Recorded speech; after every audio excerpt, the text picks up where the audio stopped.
穷是一种心态。国学大师齐善洪说，真正的穷不是没钱，而是心穷。心穷的人于人不善，遇事抱怨，分钱小气。只有赚钱的欲望，却不具备赚钱的特质，最后只能深陷贫穷的现实。人穷穷一时，心穷穷一世。一个内心贫瘠匮乏的人不可能发达。看过一句话，管理金钱的本质就是管理自己。一个人越是顺从天性，越是克制不住自己，就越难摆脱贫穷。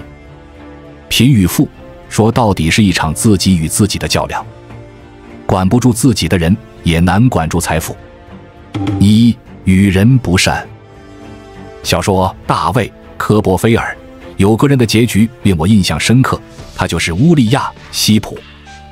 乌利亚家里很穷，父亲死后生活更是艰辛。善良的律师威克菲尔先生知道后，便让乌利亚在身边做学徒，并将自己所知的法律知识一一传授给他，希望他成为一名出色的律师。乌利亚的确很努力，为人谦卑，对人诚恳，学习着律所里的各种事物。可这一切不过都是他的伪装。他自卑于自己的贫穷和低下的地位，一直觊觎憎恨他人的财富，一边利用威克菲尔对他的信任做假账，贪污客户的钱，一边破坏威克菲尔的名誉，将其架空，试图侵吞其财产。不料最后被人揭发，计划落空，众叛亲离，还差点将自己送进监狱。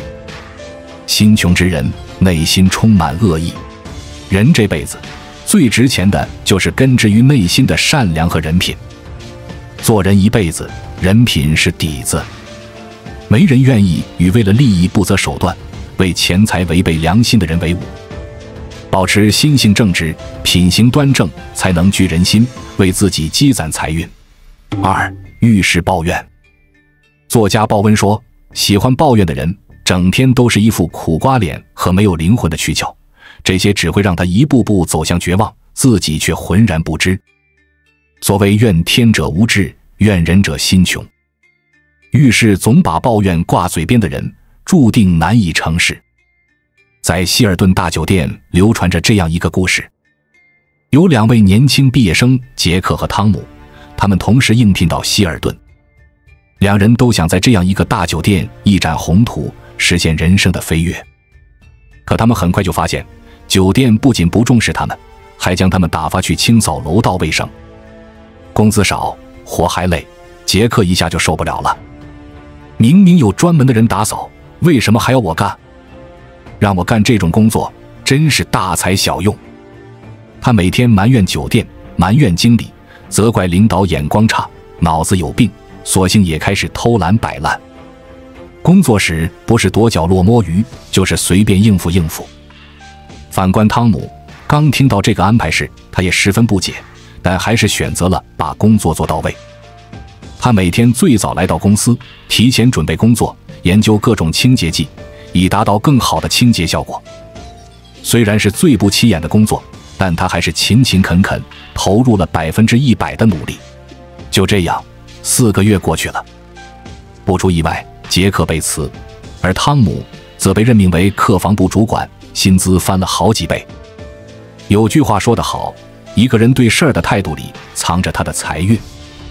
心穷的人遇事抱怨，天天做着发财梦，却丁点苦都不能吃。既没有良好的心态，也没有把事情做好的能力，自然与财富无缘。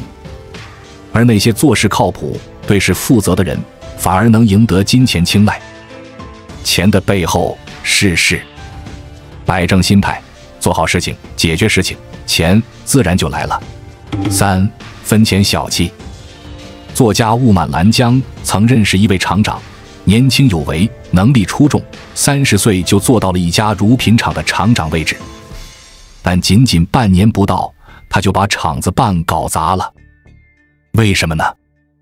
因为他舍不得给工人分利。当时乳品厂效益普遍不好，但有家企业却每天有新品推出，风生水起。于是他开始模仿那家企业，搞了一个实验车间。厂里所有员工都可以拿原料去实验车间捣鼓，只要感觉不错，就可以上报进入工艺流程，当天就能生产销售。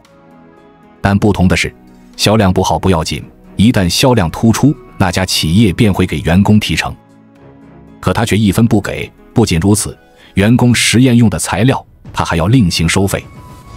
对此，底下员工气愤不已，故意弄坏模具，弄丢配方，希望他能取消收费，允许提成。但他仍旧寸步不让，想从我手里拿到钱。没门！就这样，工厂很快停产，工人走的走，散的散。他自己则每天坐在空荡荡的办公室里，怒气冲冲地骂世道不公，骂人心险恶，宁可把企业拖死，把自己拖惨，也不愿让利，最后落得个一无所有的下场。这便是心穷的人，分钱小气，永远无法与别人共利。可想赚大钱，必须要做到利益共享。巨甲范蠡谈及自己的经商之道时说：“于己有利而于人亦有利者，大商也。所谓利可共不可独，独利必败。”总想把利益都攥在自己手里的人，只会失去更多。懂得让利于人，以社为德，一个人的财路才会越走越宽，越来越广。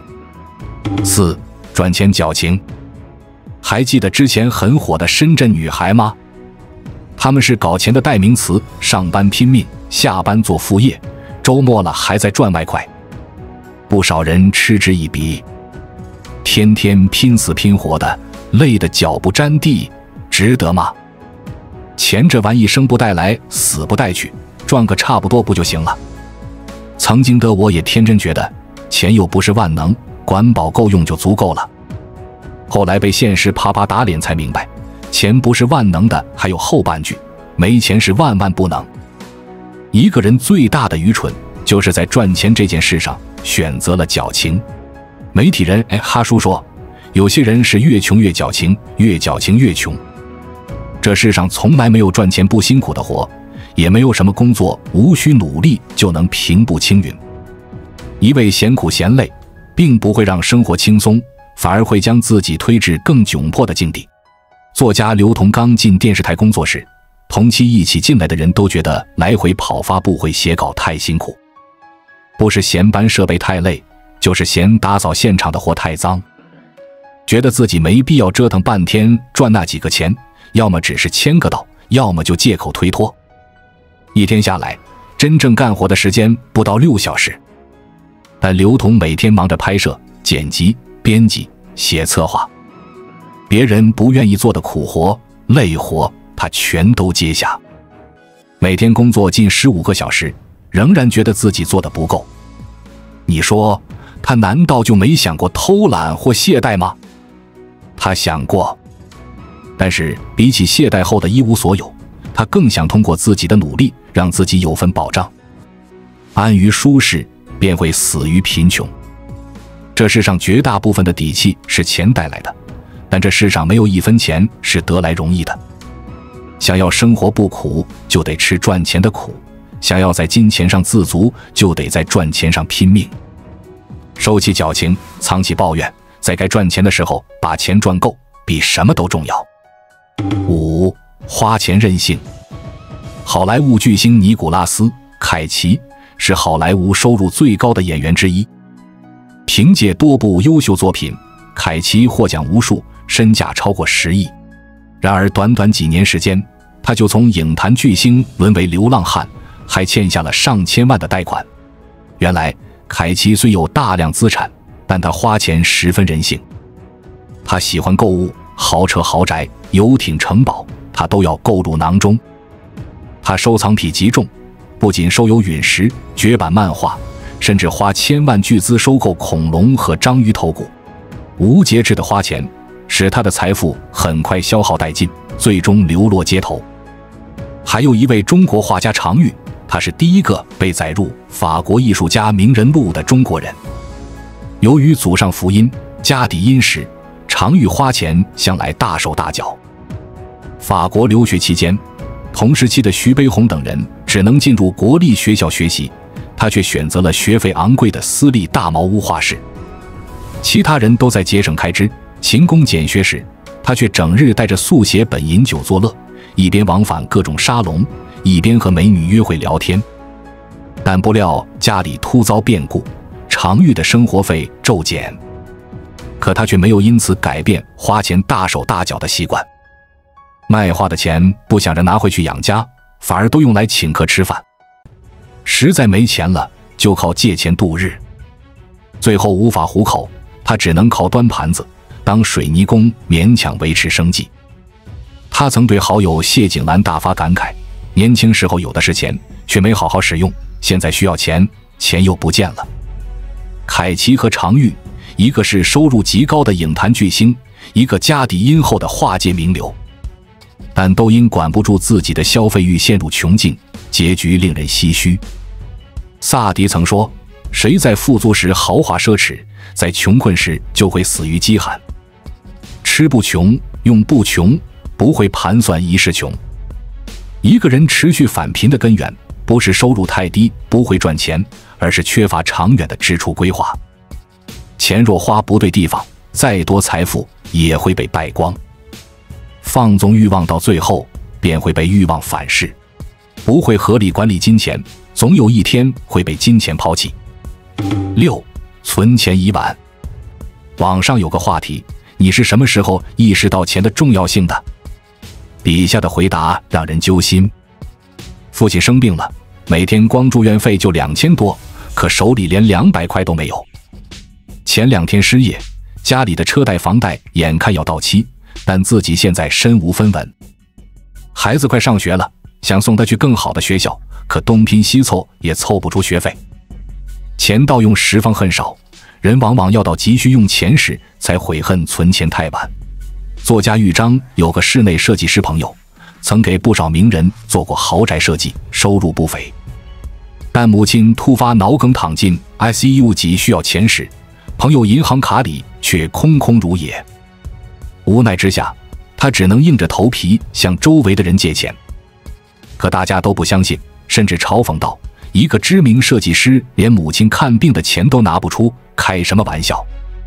至此，他才后悔当初有钱时不该光顾着旅游，工作10几年没存下一点积蓄。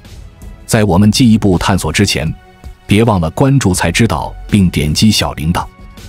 我们将继续揭示更多关于金钱的真相，祝你迅速实现财务自由。老话说，汤若无盐不如水，人若没钱不如鬼。人只有在有钱时存住钱，才不至于在着急用钱时四处求钱。近代学者梁启超一直都有储蓄的习惯。梁启超生活简朴，除去生活必须，他会把余下的工资、津贴、稿费等全部拿去投资储蓄。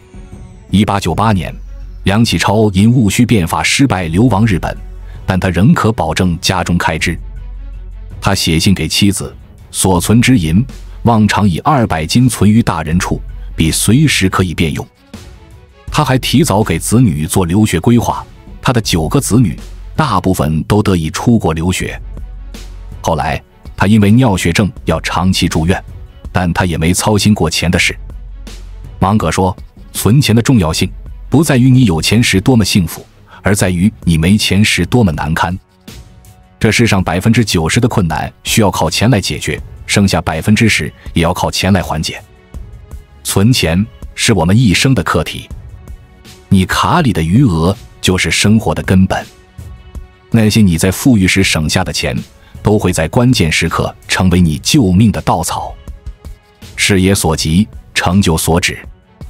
稻盛和夫在著作《活法》中提出一个观点：人不需要远离凡尘，工作场所就是修炼精神的最佳场所，工作本身就是一种修行。在工作中混日子，是对人生最大的消磨。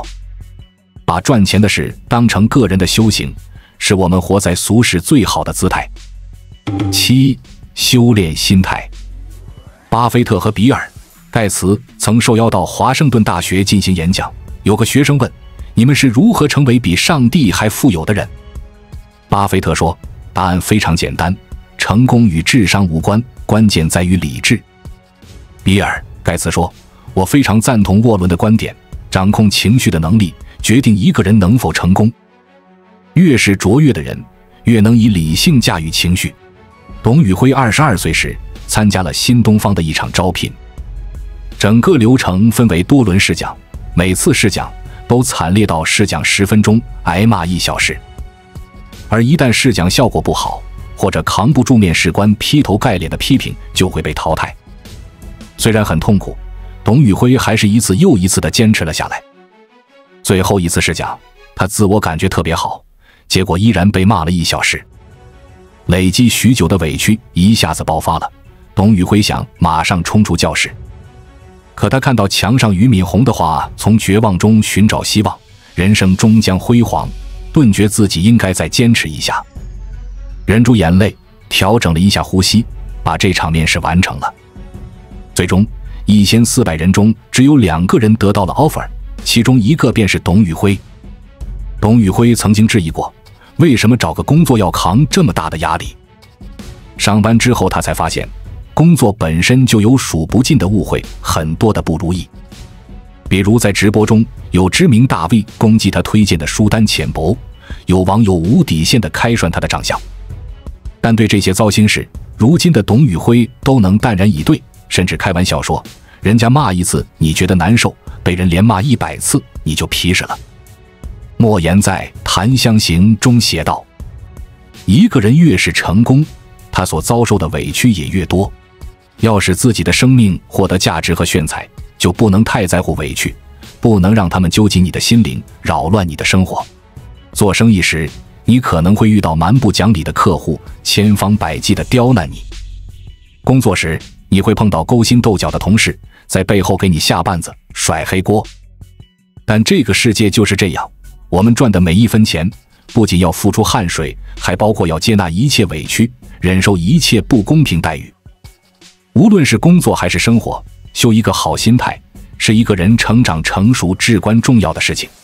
8. 深耕专业。曾国藩有一个秘书叫罗伯仪，此人不但文采出众，更写得一手好字。据说他一天能抄12000字的奏折，一个个蝇头小楷，又端庄又秀美，通篇无一处涂抹。罗伯仪每个月的俸禄是30两银子。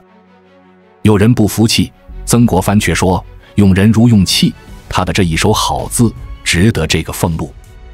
这个社会中有多大的本事，就能吃多大的蛋糕。只要你掌握一项本领，深耕下去，你的价值和收入自然水涨船高。之前当记者时，认识一位制鞋师傅。这位师傅年轻时曾在泉州一家制鞋厂工作，每天负责检查鞋子的质量。后来工厂引进先进的机器，一些岗位陆续被取消。他心生危机感，觉得不能再这样混日子，于是花几万元报了一个设计培训课，还买了一大堆书籍，了解基础知识和工艺流程，经常向厂里的资深设计师请教。身边的人都嘲笑他不自量力。苦学了好几年后，他毛遂自荐，把自己设计的一些作品呈现给领导。领导不禁对他刮目相看，立马把他转到设计部门，薪资涨了好几番。后来他继续深耕这些技艺，最终成为公司举足轻重的设计师，而他之前的同事早已被市场淘汰。歌德说过，人不光是靠他生来就拥有一切，而是靠他从学习中所得到的一切来造就自己。一味羡慕别人升职加薪，不如潜心修炼自己的专业本事。社会的本质就是利益互换，你想要赚钱，就要让自己先值钱。9. 开阔眼界。有这样一句老话，富人思来年，穷人想眼前。目之所及之处，往往就是一个人的人生高度。有定力、有远见的人，不会被一时之力蒙蔽了心智。管道的故事，这本书讲了一个引人思考的故事。意大利某山村有2位年轻人，一个叫百波罗，另一个叫布鲁诺。他们都有一个相同的梦想，成为大富翁。后来2个人获得了同一份工作，把河里的水运到本村广场的水缸里，1桶水1分钱，多劳多得。布鲁诺心满意足，规划起未来日子，每天打水领钱，然后攒钱买房子。百波罗却认为糟糕透了，这样的钱即使每天脚不沾地，又能赚多少呢？因此他建议挖管道，直接把水引到村里。可布鲁诺对现在的生活非常满意，不想改变。百波罗深知铺设管道才是长远之计，所以决定自己一个人一边挑水一边挖管道。一开始因为时间被占用，百波罗赚到的钱就变少了，布鲁诺洋洋得意地嘲讽他。然而等到管道竣工，水直接引流到村里后，布鲁诺却傻眼了，因为这时他彻底失业了。而百波罗却凭借管道赚得盆满钵满。事业所及，成就所指，钻营于蝇头小利，只会让自己错过远处的金山银山。打开自己的视野，沉住气拱足前行，才能够得着真正的人生宝藏。10. 提升认知。庄子里有这样一个寓言：宋国一家族世代以漂洗布絮为业，为了御寒，他们制造了一种防冻疮的药。有位商人得知这消息，出资100金买下了他们的秘方。这家人欣喜若狂，因为他们帮人洗衣服，所得不过数金，但卖了药方，一下子得到了100金。后来商人知道南方的吴越两国在大冻干戈，于是将此秘方卖给吴王。吴王如获至宝，在冬天向越军发动进攻，最终越军因为冻伤溃败，商人因此复敌王侯，而这家人却依旧以洗布为生。有钱人和你想的不一样中提出过一种财富原则：你的收入只能增长到你能增长的程度。换而言之，我们的认知决定了我们能获得多少财富。我有个亲戚在镇上开了一家面线糊店，生意一直不温不火。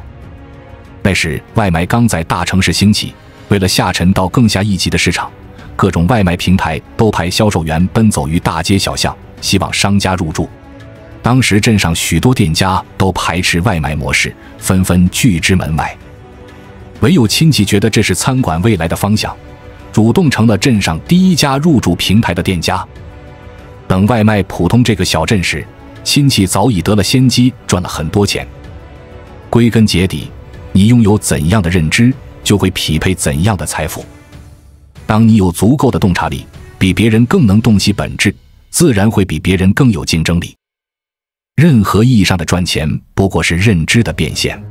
美国有位人称佛商的商业奇才，叫迈克尔·罗奇格西。从普林斯顿大学毕业后，他前往印度潜心钻研佛法，获佛学博士学位后，迈克尔还想继续研究佛理，师父却鼓励他回国工作。师父说，忙碌的办公室才是真正的生活，也是检验你这些年学习成果的最佳地方。生活处处是修行，但最佳的修炼却在工作之中。当我们闯过事业的难关，人生也便更上一层境界。很认同一句话，一个人对钱的态度里藏着他未来的财务状况。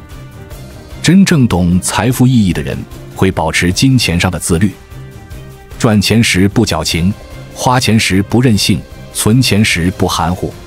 一书说，穷是一种心态。穷不是因为出身，也不是因为际遇，而是因为内心的贫乏和荒芜。善待他人，专注做事，学会分享，内心才能慢慢充盈，慢慢强大。一切福田不离心地。一个人赚到的钱，其实都是内心的投射。把心修好，赚钱也就水到渠成了。关注我，我是才知道，带你解锁更多金钱的真相。